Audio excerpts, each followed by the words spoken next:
اعوذ باللہ من الشیطان الرجیم بسم اللہ الرحمن الرحیم رب اشرح لی صدری ویسر لی امری واحلل عقدۃ من لسانی یفقہوا قولی۔ بکھرے موتی دوسرا حصہ، پڑوسی کے یہاں کھانا بھیجنا۔ مسلم شریف کے اندر حضرت ابو ذر غفاری رضی اللہ تعالیٰ عنہ سے ایک روایت ہے کہ حضور صلی اللہ علیہ وسلم نے بطور وصیت کے حضرت ابو ذر غفاری رضی اللہ عنہ سے فرمایا کہ جب تم کھانے کی ہانڈیاں تیار کرو تو اس میں ذرا شوروا زیادہ کر دیا کرو تاکہ تم اپنے پڑوسیوں کے پاس بھی کچھ بھیج سکو۔ مسلم شریف کی روایت ہے۔ حضرت ابو ذر غفاری رضی اللہ عنہ کو جو وصیت کی وہ پوری امت کے لیے ہے، اکیلے ان کے لیے نہیں ہے۔ بخاری شریف میں ایک روایت ہے جو بخاری میں 4 جگہ پر لکھی ہوئی ہے۔ حضور اکرم صلی اللہ علیہ وسلم نے اس روایت کے اندر پڑوسی کے ساتھ ہمدردی اور رواداری کو کمال ایمان کی علامت قرار دیا۔ جو شخص پڑوسیوں کے ساتھ غمخواری اور ہمدردی کا معاملہ نہیں کرتا وہ مومن کامل نہیں ہے۔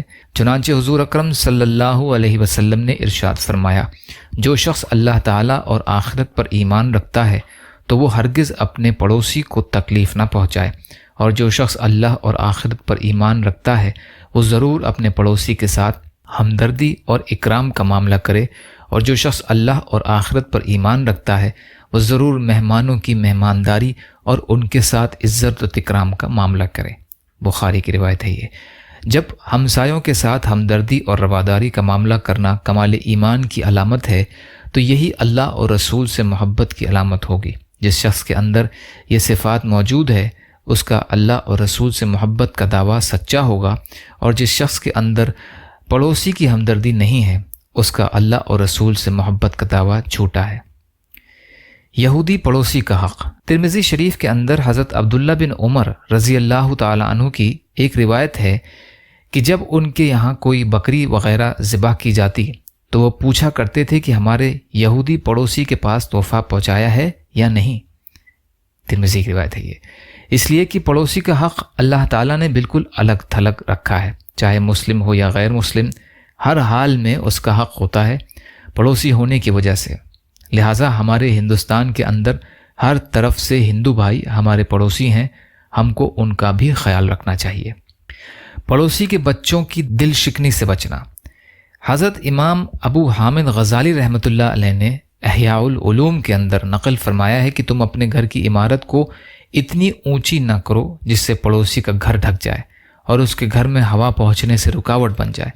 البتہ پڑوسی تمہارے گھر کے اونچا کرنے میں راضی ہے تو کوئی حرج نہیں ہے، اور اپنی اونچی اونچی عمارتوں کے ذریعے غریب پڑوسی کو مت ستایا کرو، اور اس کا گھر بیکار نہ ہو جائے اور اس کے گھر میں دھوپ اور ہوا داخل نہ ہو۔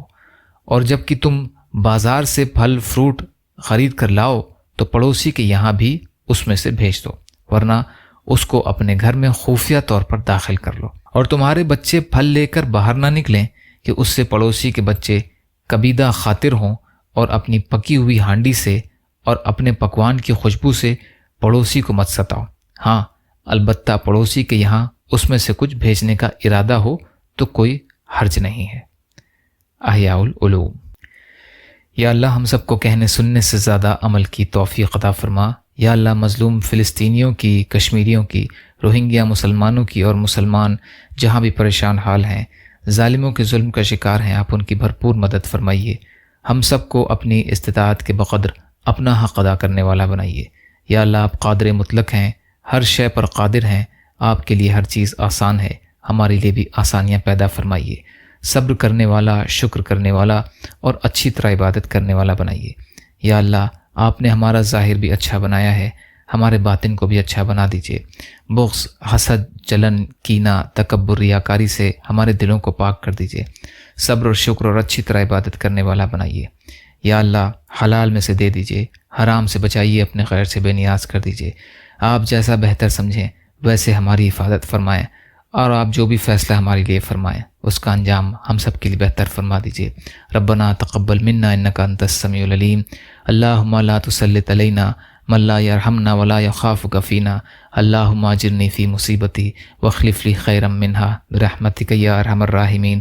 لا الہ الا اللہ محمد رسول اللہ۔ السلام علیکم۔